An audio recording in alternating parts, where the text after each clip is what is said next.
अपने ancient history series में हम बुद्धिज़्म और जैनिज़्म टॉपिक को कवर कर रहे हैं। अपने पिछले 2 वीडियो में हम लोगों ने बुद्धिज़्म टॉपिक को अच्छे से कवर कर लिया था और आखिरी वीडियो में हम लोगों ने जैनिज़्म टॉपिक की शुरुआत कर दी थी। इस वीडियो में हम लोग जैनिज़्म टॉपिक को कंप्लीट कर लेंगे। अगर आप लोगों ने पिछले वीडियोस को नहीं देखा है तो लिंक डिस्क्रिप्शन बॉक्स में दिया हुआ है, वहां जाकर आप पिछले वीडियो को पहले देख ले, जिससे आपको यह लेक्चर समझने में काफ़ी सहूलियत होगी। तो चलिए दोस्तों शुरू करते हैं। अपने पिछले वीडियो में मैंने आप लोगों से एक प्रश्न पूछा था, कई अभ्यर्थियों ने उसका सही जवाब दिया है। प्रश्न था कि प्रसिद्ध गोमतेश्वरा की मूर्ति जो कि श्रवणबेलगोला कर्नाटक में स्थित है, उसे किस राजा ने बनवाया था? ऑप्शन था चंद्रगुप्त मौर्य, कलिंग किंग खारवेल, गंगा किंग चामुंडराय या फिर चालुक्य किंग कुमारपाला। और इसका सही उत्तर है गंगा किंग चामुंडराय। अब चलिए हम लोग गोमतेश्वरा की मूर्ति के बारे में कुछ और जानकारी देख लेते हैं। गोमतेश्वरा की मूर्ति श्रवणबेलगोला कर्नाटक में स्थित है। इसका निर्माण गंगा डायनेस्टी के रूलर चामुंडराय ने करवाया था। यह बाहुबली की मूर्ति है जो कि ऋषभदेव के पुत्र थे। ऋषभदेव 24 तीर्थंकरों में सबसे पहले तीर्थंकर थे।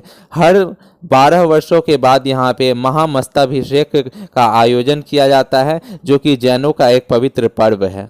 जैन धर्म से संबंधित कुछ रिचुअल्स हैं जिन्हें हम लोग समझ लेते हैं, क्योंकि यह लगातार चर्चाओं में भी बना हुआ है। पहला है सल्लेखना, जिसे संथारा भी कहते हैं। यह जैन धर्म का एक प्रमुख रिचुअल्स है, जिसमें कोई व्यक्ति अपने आप स्वयं की इच्छा से धीरे धीरे भोजन का कमी करते जाता है और फाइनली भोजन करना बंद कर देता है और अपना शरीर का त्याग कर देता है, मृत्यु को प्राप्त करता है। इसे संलेखना या संथारा कहा जाता है। हाल ही के कुछ वर्षों में राजस्थान हाई कोर्ट में इससे संबंधित केस चल रहा था और इसे सुसाइड की कैटेगरी में डाल दिया गया था। फाइनली सुप्रीम कोर्ट का वर्डिक्ट आया और उन्होंने इसे जैन धर्म का एक प्रमुख रिचुअल्स माना और इसे सुसाइडल कैटेगरी से बाहर कर दिया। दूसरा जैन धर्म से संबंधित जो रिचुअल है वो है प्रतिक्रमण। यह भी जैन धर्म का एक प्रमुख रिचुअल है, जिसमें जैन धर्म को मानने वाले लोग प्रतिदिन किए गए अपने अपराधों के लिए पश्चाताप करते हैं और क्षमा मांगते हैं। अपने पिछले वीडियो में हम लोगों ने बौद्ध धर्म और जैन धर्म का विकास इतना तेजी से क्यों हुआ इसकी चर्चा की थी। कुछ और पॉइंट्स हैं जिन्हें हम इस वीडियो में चर्चा कर लेते हैं। जैन धर्म के विकास का एक बहुत ही महत्वपूर्ण कारण यह था कि इसमें किसी भी जाति धर्म के लोगों को सम्मिलित कर लिया जाता था, चाहे वो स्त्री हो या पुरुष, सभी को इसमें स्थान दिया जाता था, जिससे कि इस धर्म का विकास काफ़ी तेजी से हुआ। दूसरा कारण यह भी था कि जैन धर्म ने अपने आप को हिंदू धर्म से बहुत ज़्यादा अलग थलग नहीं किया।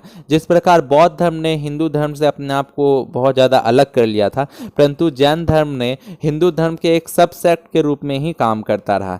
जैसे कि हिंदू धर्म के सेक्ट वैष्णविज्म, शैविज्म या शाक्तिज्म है, उसी प्रकार जैन धर्म भी एक हिंदू धर्म के सेक्ट के रूप में ही काम करता रहा। जैसे कि उदाहरण के लिए हिंदू धर्म में रामायण और राम की कथा बहुत ही प्रसिद्ध है, उसी प्रकार जैन धर्म में भी रामायण के ऊपर कथा लिखा गया, भगवान राम के ऊपर कहानी लिखी गई, जिसे पयुमचर्यु कहा जाता है और इसे स्वयंभू ने लिखा था। पयुमचर्यु में भगवान राम को जैन बताया गया था, इसलिए उन्हें रावण का वध करते हुए ना दिखाया गया, बल्कि रावण का वध इसमें लक्ष्मण के द्वारा करवाया गया है। इसके अलावा उस वक्त जैन धर्म को कई बड़े बड़े राजाओं ने पैट्रोनेज दिया, इसका संवर्धन और विकास किया। जैसे कि मगध के सम्राट चंद्रगुप्त मौर्य ने इसका जैन धर्म को अपनाया और इसे दक्षिण में फैलाने का भी काम किया, क्योंकि अपने जीवन के अंतिम क्षणों में वह दक्षिण में कर्नाटक के श्रवणबेलगोला में चले गए थे। इसके अलावा पहले 1st सेंचुरी में कलिंग किंग खारवेल ने भी इसका काफ़ी विकास और संवर्धन किया। दक्षिण के भी कुछ राजाओं ने, राष्ट्रकूट, गंगाज और कदम डायनेस्टी के रूलर ने इसे पैट्रोनेज दिया था। जैन धर्म का भारतीय संस्कृति और कला पर भी गहरा प्रभाव रहा। कला के क्षेत्र में देखें तो एलोरा की गुफा संख्या 30 से लेकर 35 तक जैन धर्म को समर्पित है। एलोरा का गुफा महाराष्ट्र में स्थित है और इन गुफाओं में भित्ति चित्र का निर्माण किया गया है। इसके अलावा मांगी टुंगी कैव्स जो कि महाराष्ट्र में स्थित है, यह भी जैन धर्म से संबंधित है। जैन धर्म के कथाओं के अनुसार भगवान राम और हनुमान के साथ हजारों मॉन्क्स ने इस पर्वत पर अपना जीवन का अंतिम क्षण बिताया था और अपने जीवन का अंतिम ग्रंथ किया था। इसके अलावा गजपंथा केव जो कि महाराष्ट्र में है, यह भी जैन धर्म से संबंधित है। हाथी गुम्फा केव जो कि कलिंग किंग खारवेल ने बनवाया था, जो कि उड़ीसा में स्थित है, यह भी जैन धर्म को समर्पित है। वहीं तमिलनाडु में जो कि दक्षिण में पड़ता है, यहाँ का सीतानवसल केव, यह भी जैन धर्म को समर्पित है। जैन धर्म से संबंधित कुछ स्टैचू, कुछ मूर्तियाँ काफ़ी फेमस हैं। इनमें से पहला है गोमतेश्वरा की मूर्ति जो कि कर्नाटक में है। गोमतेश्वरा की मूर्ति के बारे में बहुत सारी चर्चाएं हम लोगों ने वीडियो के शुरुआत में ही कर लिया है। दूसरा जो मूर्ति बहुत ही प्रसिद्ध है वह है स्टैचू ऑफ अहिंसा जो कि ऋषभनाथ की मूर्ति है। ऋषभनाथ जैन धर्म के पहले तीर्थंकर थे। यह मांगी टुंगी हिल्स पर स्थित है जो कि महाराष्ट्र में है। मांगी टुंगी हिल्स के बारे में भी हम लोगों ने अभी चर्चा किया था। जिनालय, जिनालय जैन धर्म में जो मंदिर होते हैं, जो टेम्पल्स होते हैं, उन्हें कहा जाता है। प्रसिद्ध जिनालय जो हैं वह है दिलवारा जैन मंदिर जो कि माउंट आबू पर्वत पर स्थित है, जो कि राजस्थान में है। के अलावा गिरनार और पलिटना जो कि बहुत ही प्रसिद्ध जैन मंदिर हैं, यह गुजरात में स्थित हैं और मुक्तागिरी महाराष्ट्र में स्थित हैं। इन सभी स्टैचू और जिनालय वगैरह का स्थान के साथ नाम याद रखना चाहिए क्योंकि यह आर्ट एंड कल्चर से भी रिलेट करता है और परीक्षाओं में इससे प्रश्न जरूर आते हैं। जैन मंदिरों जिन्हें जिनालय कहा जाता है, उनके आगे साइड के गेट पे एक सजा हुआ तोरण जैसा गेट बना हुआ रहता है जिसके साथ एक बहुत ही सजा हुआ पिलर बना हुआ होता है और उस पे तीर्थंकरों के मूर्ति या फिर उनके चित्र बने हुए होते हैं। उन्हें मानस स्तंभा कहा जाता है। यह जैन धर्म में बहुत ही रिलीजियस इंपॉर्टेंस रखता है। बसाडीज, बसाडीज क्या होते हैं? जो दक्षिण भारत में खासकर कर्नाटक में जो मंदिर होते हैं उन्हें बसाडीज कहा जाता है। जैन धर्म से संबंधित रिलीजियस टेक्स्ट जो होते हैं उन्हें जैन अगमाज कहा जाता है। यह अर्ध मागधी या प्राकृत लैंग्वेज में लिखे गए हैं और इसके अलावा अंगाज और उपांगाज भी जैन धर्म से संबंधित रिलीजियस लिटरेचर्स हैं।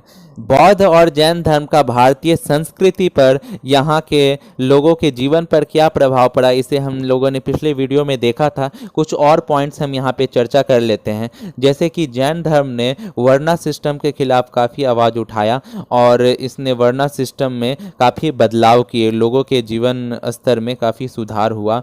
वहीं पे प्राकृत, अपभ्रंश और कन्नड़ जैसे भाषाओं का बहुत अधिक विकास हुआ। जैन ग्रंथ इन भाषाओं में लिखे गए, उनकी रचनाएं इस भाषा में हुई, जिससे इन भाषाओं का काफ़ी विकास और संवर्धन हुआ। इसके अलावा आर्किटेक्चर और कला के क्षेत्र में भी जैन धर्म का बहुत ही अहम योगदान है। अहिंसा का और अपरिग्रह का कॉन्सेप्ट भी जैन धर्म से निकल कर आया। जैन धर्म से संबंधित कुछ प्रश्नों को अब हम देख लेते हैं जो कि यूपीएससी के प्रारंभिक परीक्षा में भी पूछे जा चुके हैं। पहला प्रश्न है कि कॉन्सेप्ट ऑफ अनुव्रता इसमें से किस धर्म से संबंधित है? ऑप्शन है Mahayana Buddhism, Hinayana Buddhism, Jainism या फिर लोकायता। आंसर देने का प्रयास जरूर करें और कमेंट सेक्शन में भी उसे लिख दिया करें। इसका सही उत्तर है जैनिज्म। अनुव्रता जो कि 5 वॉज होते हैं, जिसकी चर्चा हम लोगों ने अपने वीडियो में की है, सत्य, अहिंसा, अपरिग्रह, अस्तेय और ब्रह्मचर्य, इन्हें ही अनुव्रत कहा जाता है। दूसरा प्रश्न है 8 फोल्ड पाथ यानी अष्टांगिका मार्ग का सिद्धांत इसमें से किसका थीम है? ऑप्शंस हैं दीपवंशा, दिव्यावदाना, महापरिनिर्वाण और धर्मचक्र परिवर्तना सूत्र।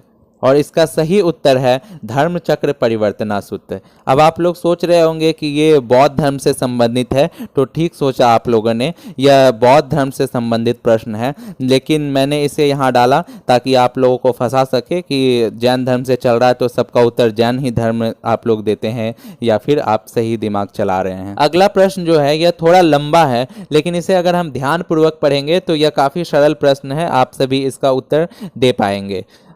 प्रश्न कहता है कि एंशिएंट जैनिज्म के अनुसार इनमें से कौन सा स्टेटमेंट करेक्ट है, यानी कौन सा कथन सही है। अब प्रश्न को हम गौर से देखेंगे, कई बार नॉट करेक्ट भी लिखा हुआ होता है, तो हम उत्तर जानते हुए भी कई बार गलत ऑप्शन टिक कर देते हैं। ऑप्शन इस प्रकार है कि दक्षिण भारत में जैनिज्म का स्प्रेड स्थलबाहु के नेतृत्व में हुआ था।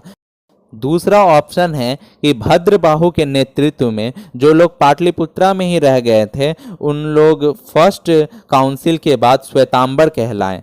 तीसरा ऑप्शन है कि जैनिज्म को कलिंग किंग खारवेल का पैट्रोनेज प्राप्त था। और चौथा ऑप्शन है कि बुद्धिज्म से अलग जैनिज्म में शुरुआती दौर से ही मूर्ति पूजा की शुरुआत कर दी गई थी। तो इसका सही उत्तर है तीसरा, जैनिज्म को कलिंग किंग खारवेल का पैट्रोनेज प्राप्त था। हम लोगों ने देखा कि कलिंग किंग खारवेल ने ही हाथी गुफा भी बनवाया था, जो कि जैनिज्म को समर्पित था। अन्य ऑप्शंस को भी हम एक बार देख लेते हैं। पहला जो ऑप्शन कह रहा है कि साउथ इंडिया में जैनिज्म का प्रचार स्थलबाहु ने किया था, तो यह गलत है, क्योंकि स्थलबाहु ने नहीं बल्कि भद्रबाहु ने साउथ इंडिया में प्रचार किया था और बाद में ये लोग दिगंबर कहलाए। वहीं जो पाटलिपुत्रा में रह गए थे वे स्थलबाहु के नेतृत्व में श्वेतांबर कहलाए, ना कि भद्रबाहु में। तो दोनों ऑप्शन उल्टा पुल्टा दिया गया है। तीसरा तो सही है और चौथा ऑप्शन जो है यह भी गलत है, क्योंकि शुरुआती दौर में जैनिज्म में भी मूर्ति पूजा नहीं होता था, बल्कि जैनिज्म और बुद्धिज्म इनका शुरुआत ही मूर्ति पूजा और कर्मकांड के विरोध में हुआ था। एक प्रश्न अब मैं आप लोगों के लिए देकर जा रहा हूं, जिसका उत्तर आप कमेंट सेक्शन में जरूर दीजिएगा। प्रश्न है कि महावीर का पहला शिष्य कौन था? ऑप्शन है मक्खली गोस्वामी, भद्रबाहु, स्थूलभद्र या फिर जमाली। आंसर को आप कमेंट सेक्शन में जरूर लिखें। इसके उत्तर का डिस्कशन मैं अपने अगले वीडियो में जरूर करूंगा। आज के वीडियो में इतना ही। हमने बुद्धिज़्म और जैनिज्म टॉपिक को अच्छे से कवर कर लिया है। अगर फिर भी आपको कोई समस्या हो तो आप कमेंट सेक्शन में ज़रूर लिख सकते हैं, हम लोग उस पर डिस्कशन करेंगे। आगे के वीडियो में हम एंशिएंट सीरीज़ के वैदिक पीरियड टॉपिक को कवर करने जा रहे हैं। वीडियो से जुड़े रहने के लिए इसे सब्सक्राइब अवश्य कर दें और इसे ज़्यादा से ज़्यादा अभ्यर्थियों के साथ शेयर भी करें, ताकि वह भी इसका लाभ उठा सकें।